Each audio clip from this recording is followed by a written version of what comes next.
Well, here we are once again talking about this Min-Hee Jin thing. I was not sure if I was going to make a second video about this. I thought I was going to just make one video and be done. However, to my surprise, not only do we have a part 2 to this video, but some news dropped more than 21 hours ago. It was 21 hours ago when I saw it, but it's been past that point at this point in time. I just woke up and decided, let me include the information from all K-pop news. So I'm going to do that in this video as well. This will probably be the last video I do on this, at least until something else comes out. I probably won't say anything else about it until after the trial, because I'm pretty sure that there's a trial going on right now regarding Min-Hee Jin and HYBE. So I'm going to reserve my final statements in a conclusion video or something like that. This video might be longer than I intended, but I will try my best to keep this as short as possible. We'll see how that works. The last one was 29 minutes, so don't forget, guys, to like, comment, and subscribe for more content like this. And without any further ado, let's get into it. So we already know that Min-Hee Jin was trying to take over Adore and trying to get Adore's assets, probably NewJeans IP, contract, and things like that. And that she and her staff were trying to acquire management rights to fire whoever they wanted, basically, which is something that, if I'm not mistaken, only those at the very top have the power to do. All of this is, of course, so that they can have independent power even before breaking away from HYBE. But now we're going to get into the new document, which is not really new now, but it's new as far as what I'm covering is concerned. The new document that HYBE found entitled Project 1945. So on April 24th, Channel A News in Korea reported some of the findings of HYBE's audit on Adore. A staff member from HYBE has claimed that the company found an additional document that allegedly proves Adore's CEO Min-Hee Jin's plans to attempt a coup. The new document found was titled Project 1945 and contains information concerning lawsuits, civil suits, media play plans, and more. HYBE has unilaterally interpreted the title Project 1945 as an indication of Min-Hee Jin's plans to bring Adore to independence outside of HYBE. So let me kind of give you guys the scoop on why she named this Project 1945. So 1945 is a significant year in South Korea. It's the year of liberation and independence from Japan. The document was ultimately not revealed to the public or media in any form, with only HYBE staff members' verbal statements made to Channel A News. It was also reported that the document was written last month and contained Min-Hee Jin's recently publicized claims that audit plagiarized NewJeans. They have also began forensics on the seized laptops from the audit. So I'm guessing that Min-Hee Jin's laptop is probably not among those seized laptops, because I don't think she's handed that thing over.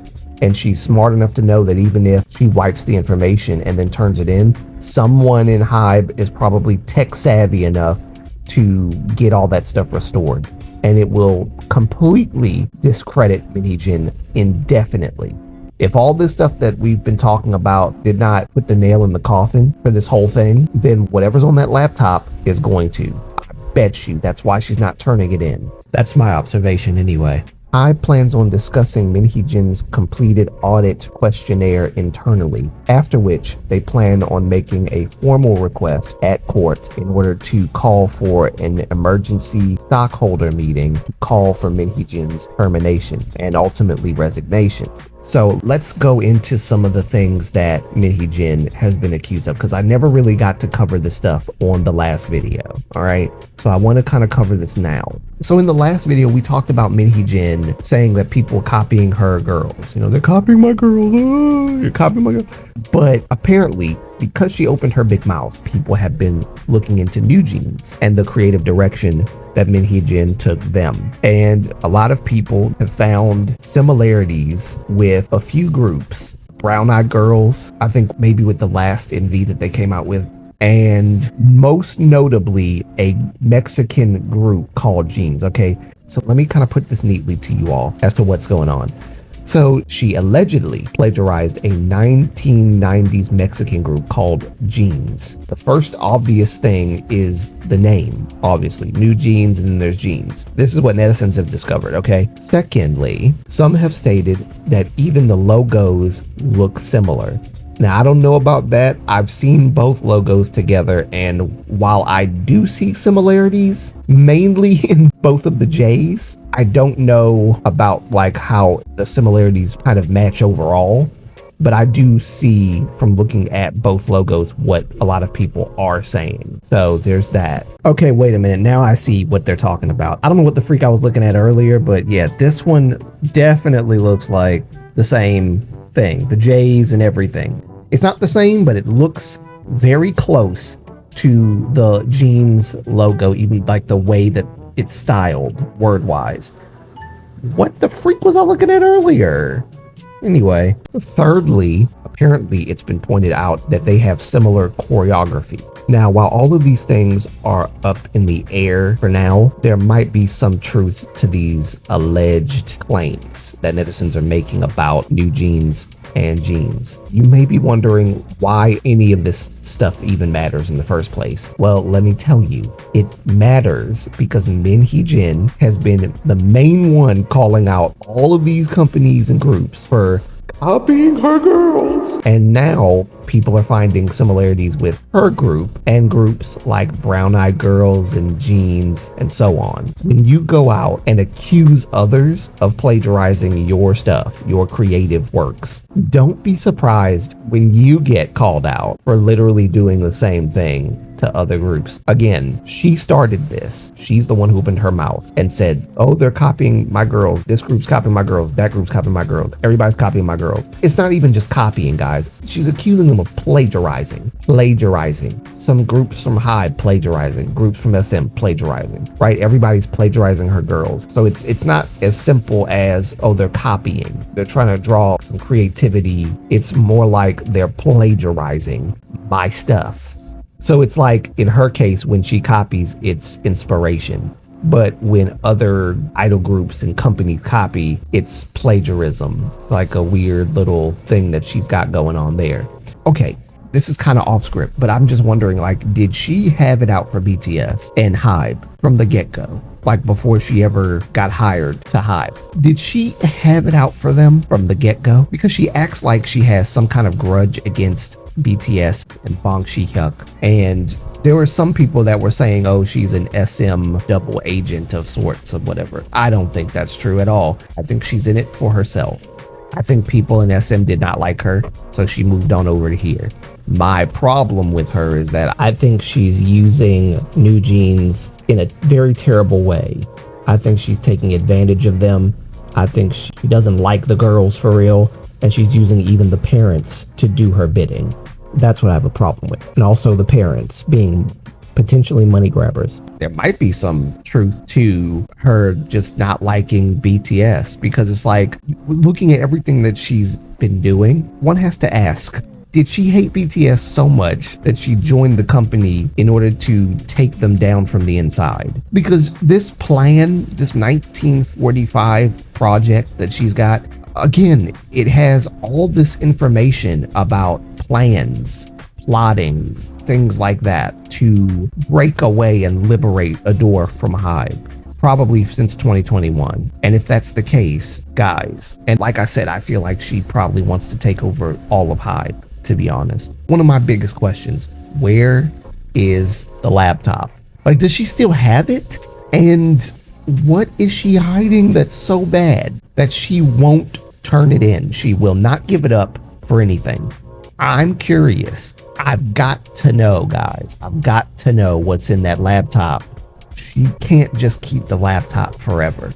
Now, additionally, there have also been reports, guys, allegedly, that Min-Hee has been talking bad about her own group behind their back in text messages. So I want to kind of go over this because this doesn't sound far-fetched considering the personality that we're dealing with here, the character that we're dealing with here.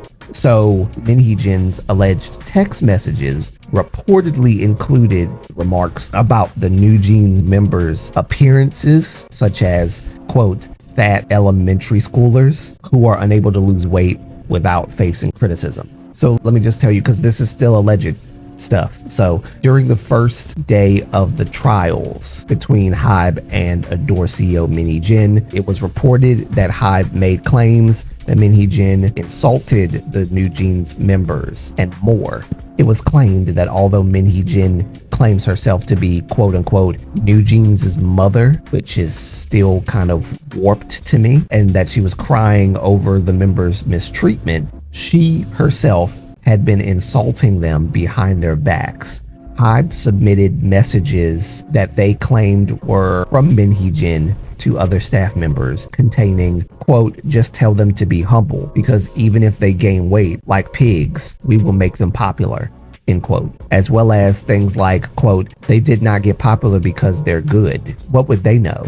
Just tell them to look in the mirror, end quote. As well as, quote, elementary school kids who get scolded because they can't lose weight, end quote. And apparently there was more than that. However, it was later reported that these claims were rejected by the court, who did not accept Hybe's evidence. So coupled with this, okay, there's something else I do want to point out. The news that came out yesterday. This is new information, guys, so here we go from All K-Pop. It says Adore's Min-Hee Jin and Vice President's text reveal plans to challenge Hybe's control amid ongoing dispute.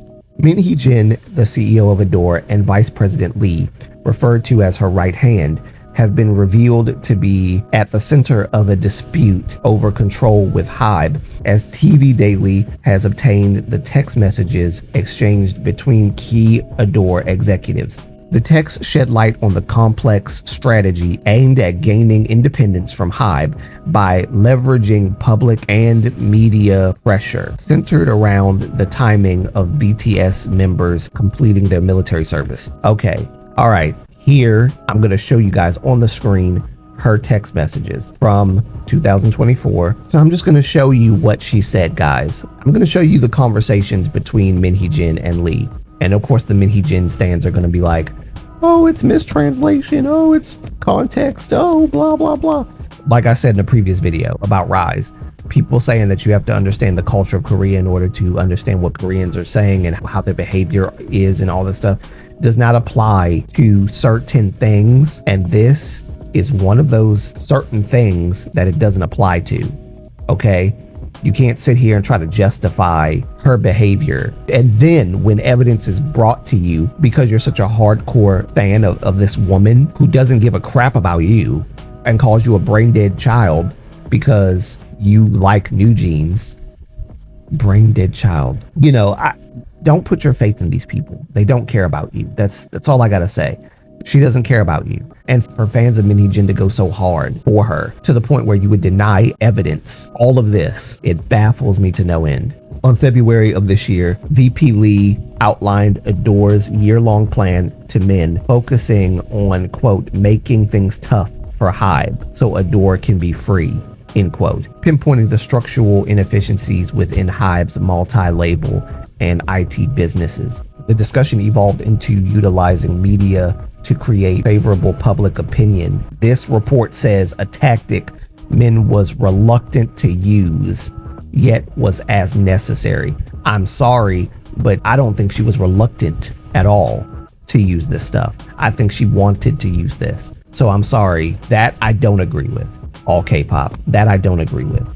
By March, the plans moved towards execution. Despite previous denials about engaging with investors, Min was actively meeting with potential investors interested in NewJeans, a group represented by Adore, under the condition that all members be separated from Hybe. This led to a calculated risks, including potential legal repercussions. And then here goes Lee's other very long texts to Min-Hee Jin, and then Min-Hee Jin is responding to him, and I'm just going to let that sit on the screen for a minute so you can see everything that's being said. Guys, this is irrefutable, damning evidence against Min-Hee Jin and her right-hand man, Mr. Lee. I guess it's a guy, I don't know. Amid these developments, Min-Hee Jin publicly criticized HYBE's media manipulation tactics, while internally discussing with Lee and Adore executives the need to use similar strategies. They even listed specific journalists who could be approached for this purpose. I don't know about HYBE's media manipulation. I mean, that could be a possible thing. So I'm not going to sit here and say that HYBE is completely innocent in doing things like this, but I don't know to what extent, and I don't know if I could believe everything that this lying woman has said. Her and her little people, they're going to have to do a clean sweep for sure of Adore. It might even change the name of Adore to something else. But on March 29th, following a meeting with NewJeans parents, VP Lee drafted a memo detailing grievances against HYBE. See, here we go. The parents been roped in, which included issues like stealing concepts, oh god, and poor recognition by HYBE. This memo aligns with Min's earlier claims of acting as a whistleblower within the industry. Guys, I'm sorry. This right here points everything out perfectly. Look at this. Look at this. There was a meeting with NewJeans parents, and Vice President Lee drafted a memo detailing grievances against HYBE, which the parents aired with Min-Hee Jin, because Min-Hee Jin formed this weird coalition with the parents, I believe. Okay, it's alleged, obviously, but I believe that this is what happened, and that's why she has all this. I already knew she was going to use all of this information that the parents are giving her to get something, to try to get a one-up on HYBE, just strum up accusations. The power of Min-Hee Jin at full effect. And here goes more texts. You can't refute this stuff. You can't deny this stuff, guys. It's right here. All of it's right here. I'm gonna let that sit on. There's more. Look at this. Just look at that. I think this is the last part for real of this whole thing. The controversy highlights a deeper strategy involving moral hazard aimed to weaken HYBE's ethical stance, showing the intricacies of corporate governance conflicts in the entertainment industry. Min also planned to utilize NewJeans parents in these strategies. Yep. Positioning them to initiate complaints to HYBE, setting the stage for Adore to step in and escalate the situation if necessary. That's what I've been thinking was going on the entire time that I've been looking into this stuff, that she got the parents involved, and the parents are not smart. Parents are not smart for actually letting this happen. But there's one of two possibilities. Either the parents are just not smart, or something even worse. The parents are all about money. They don't care about their girls. They just care about the money. So either they're dumb and they believe everything that Min-Hee Jin has been saying and her right-hand man has been saying about HYBE, and has called upon them to report on anything that they find is off or odd about what HYBE has been doing, or Big Hit, or mainly Bong PD in particular. Or the parents are just not using their brains. But either way, that's evil. That's evil. She's evil. And yeah, I will say this though about HYBE. I've always had this feeling about all these subsidiaries in HYBE. They have too many subsidiaries. The whole point of creating HYBE was to take all the pressure off of Big Hit, all of this stuff. All it's done really though is the total opposite. It's created more confusion, or the heads of these subsidiaries don't communicate with each other. They don't talk to each other. There's no cooperation between any of them. And that's why we have this whole mess about Min-Hee Jin trying to find the weaknesses of the whole HYBE creation, and she thought she was going to be a whistleblower within the industry to like point out the very terrible wrongdoings of one of the biggest, if not the biggest, K-pop company ever. But it's failing because she's in question. Her intentions are in question. Her character is in question. She doesn't have the support she used to, especially after this news came out, and we're starting to see a shift. So that's all I'm gonna say. Let me know what you guys think about it in the comments. What do you think about what I've shown? What do you think about how this makes her look? What's going to happen when she turns in that laptop? If she turns in that laptop, what's going to happen? I mean, obviously these texts show a lot, but what's in that laptop? That's my ultimate question. But yeah, let me know what you guys think about all of this in the comments. I guess for now, this will be the end of Min-Hee Jin HYBE reportings from me. But until then, I'll see you guys in the next video. Peace. Love you guys. Bye.